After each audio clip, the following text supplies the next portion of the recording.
Magandang araw po mga ka-recap and welcome back po sa ating channel. Ipagpatuloy na po natin ang kwento ni Disciple Pedro.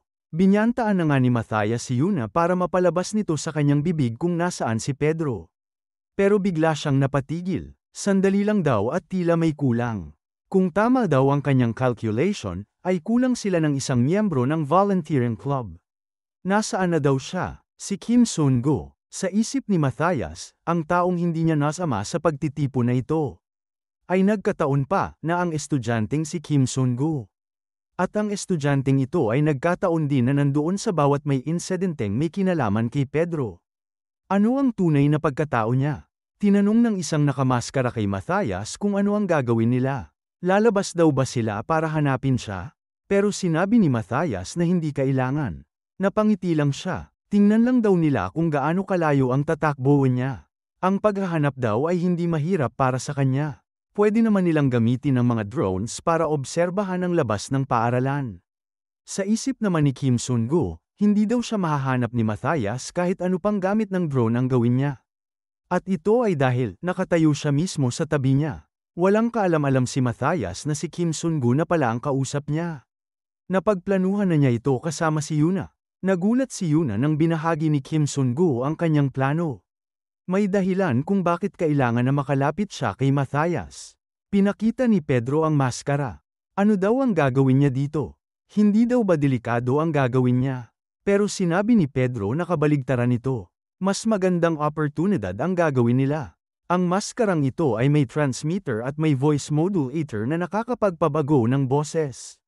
Naglalaman din ito ng mga confidential na mga impormasyon tungkol sa kalaban. Ang paraan na kanilang ipinagmamalaki ang magiging tali papalibot sa kanilang leeg. Nakakahanga daw ang gagawin niya sa ni Yuna. Ano daw ang plano niya matapos niyang makapasok sa grupo ng kalaban? Ang tanging paraan ayon kay Sun-go ay ang mapigilan ang mga bomba ni Matthias. Biglang may nilabas si Pedro na device na napakaraming antena. Jamang. Ito ang paraan na kanilang gagawin. Ang jamming daw ay isang transmission technique na nakakaharang sa mga artipisyal na radio waves. Napatunayan niya ito nang tinalo niya si Mark 17. Ibig sabihin daw ba nito ay mapipigilan nila ang mga bomba ni Matthias? Hindi saad ni Pedro. Ano daw ang ibig niyang sabihin? Pagtataka ni Yuna. Naalala ni Pedro ang sinabi ng kalaban nila kanina. Hindi kailangan ng kanilang boss ang anumang aparates. Sa oras na makikilala niya ang kanyang kalaban ay ito na ang katapusan nila. Pag nagkaharap daw sila ay mamatay silang lahat. Sinabi ni Pedro kay Yuna na hindi niya alam. Kailangan niya magpatuloy sa pag-obserba. Sa isip ni Pedro sa kasalukuyan, napakalapit niya kay Matthias na kahit paghinga niya ay nararamdaman na niya. Hahanapin niya ang frequency ng mga bomba na ginagamit ni Matthias. Sa isip ni Yuna ay napakadelikado nito. Oras lang ang kailangan bago matuklasan ni Matthias ang kanyang disguise. Marami ding mga estudyante sa loob ng gym at kinukuhanan pa sila ng video. Mas lalong malalagay daw si Sun-go. Isa lang ang paraan na naiisip niya. Kailangan ma-jam ni Sun-go ang bomba ni Matthias. Nagsimula na ang paghahanap sa frequency. Kailangan na lang nila bigyan ng oras si Sun-go para makamplito ito. Sana daw ay walang mangyaring masama bago matapos ang pag-jam ni Sun-go. Biglang nagsalita si Matthias at sinabi na masyado pa rin napakaraming estudyante ang hindi sumusunod sa utos. At dahil dito mas magbibigay siya ng mas mahigpit na mga pag-uutos. Wala nang makakapigil dito. Sa isip ni Pedro ay kailangan niya pa ng oras. Paano daw kaya niya may distract si Matthias? Biglang sinabi ni Matthias na ang lahat ng bomba na nakakabit sa mga estudyante ay sisabog sa loob ng 3 minuto. Biglang nagpanik ang mga estudyante lalo na nang sinabi sa kanila na sisabog ang bomba kapag pinilit nilang tanggalin ito. Natatakot ang lahat dahil akala nila ay mamamatay na sila. Sumigaw naman si Hang Dok-go na huwag nilang hawakan ang mga bomba sa katawan nila. Nagsalita ulit si Matthias at sinabi na hindi daw niya alam ang ginagawa ngayon ni Pedro pero alam niya na hindi daw nito magawang maipakita ang kanyang sarili. Magaling daw ang ginawa niyang pakikipaglaban habang nakatago. Alam niya rin na ipagpapatuloy niya ito. At sa oras na siya, na palaging nagtatago sa dilim, ay magpakita, mawawala ang kanyang pinakamalakas na sandata. Nangangamba na rin si Yuna. Sigurado siyang walang awang papatayin sila ni Matthias. Ang mga bomba ay sisabog sa loob lamang ng 3 minuto at hindi rin makagalaw si Sun Gu. Kanina pa lamang ay sinabi na ni Sun Gu kay Yuna ang tungkol sa Jameng. Sigurado daw siya na maraming alam si Matthias tungkol sa Jameng. At ayon pa kay Sun Gu, ang Jameng ay may malaking kahinaan. At ito ay nangangailangan ng ilang minuto bago mahanap ang encrypted na frequency. Mas lalong nagulat si Yuna nang sinabi ni Pedro na ilang minuto pa ang kailangan bago madiscover ito. At ang pangamba ni Sun Gu ay hinad ibibigay ni Matthias sa kanila ang mga minuto na ito. Tama nga sila. Patuloy ang pagbanta ni Matthias na sisabog ang mga estudyante kapag hindi pa nagpakita si Pedro. Hindi na maitago ang takot at pangamba ng mga estudyante dahil sa tunay na banta na baka ito na ang kanilang katapusan. Ilang segundo na lang ang natitira at tila daw hindi at ayaw talaga magpakita ni Pedro at ng kanyang mga kakampi. Kung ganoon ay wala siyang magagawa. Sinabihan niya ang mga estudyante na babaan daw nila ang kanilang pag-asa na hindi na sisabog ang bomba. Dahil para sa kanilang kaalaman, hinding-hindi niya binabawi ang kanyang salita. 3 segundo na lang ang natitira at walang magawa ang mga estudyante. Pinagpapawisan at hindi nila alam kung ano na ang mangyayari sa kanila. Walang ano-ano biglang may bumato ng kung anong bagay sa hawak na mic ni Matthias. Biglang sinabi ni Hang Dok-gu na paumanhin dahil tila nadulas yata ang kamay niya at tumilapon ang patalim. Kung hindi daw abala sa kanya ay maaari daw ba niyang ibalik ito? Nag-alala naman ang ibang mga estudyante. Ano daw ang kanilang ginagawa?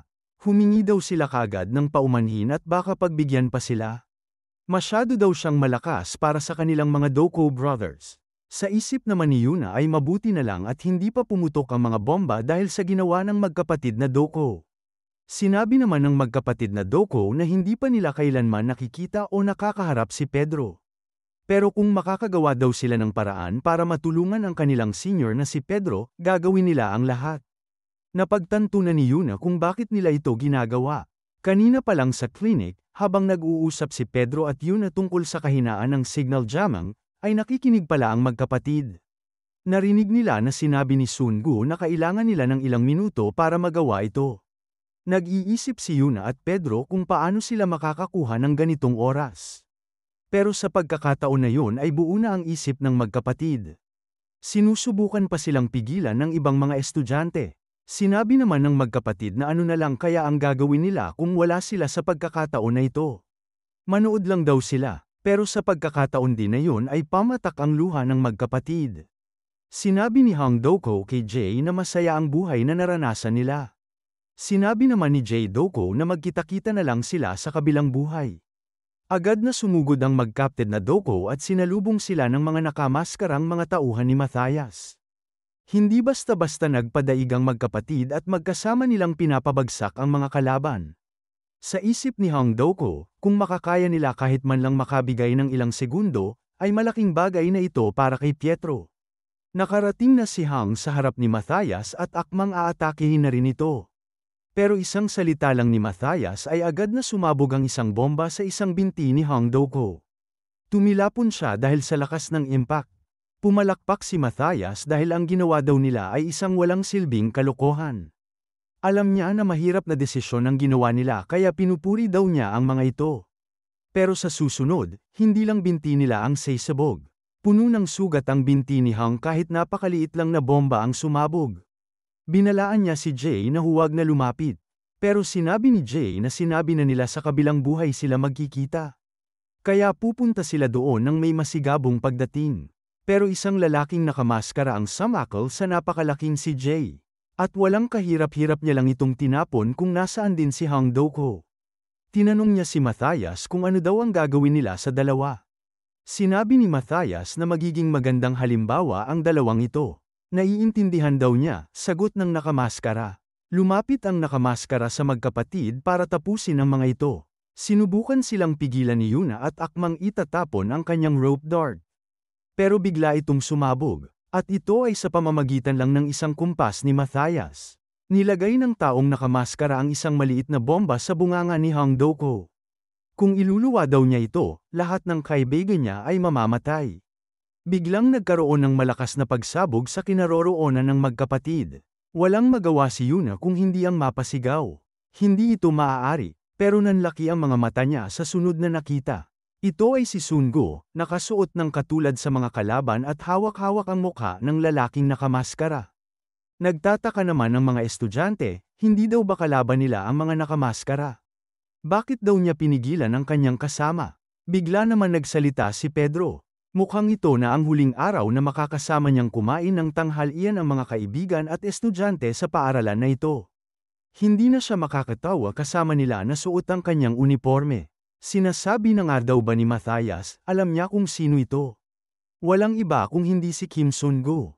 Nagtataka naman ang ibang estudyante. Ano daw ang ginagawa ni Kim Sun-go? Bakit nakasuot din siya ng maskara?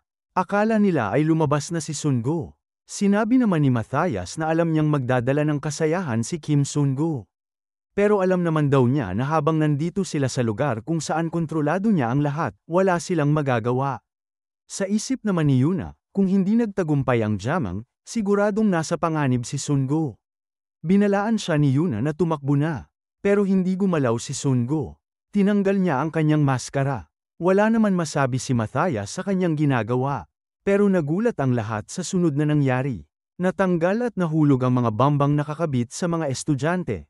Ano daw ang nangyayari? Bigla naman na may sumigaw na lumayo daw silang lahat sa mga bomba.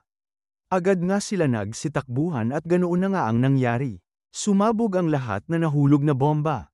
Napagtanto kaagad ni Matthias na signal jamming ang ginawa ni Sun-go.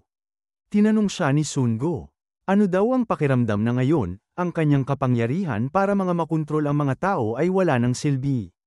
Simula ngayon, siya na ang kokontrol sa kanya.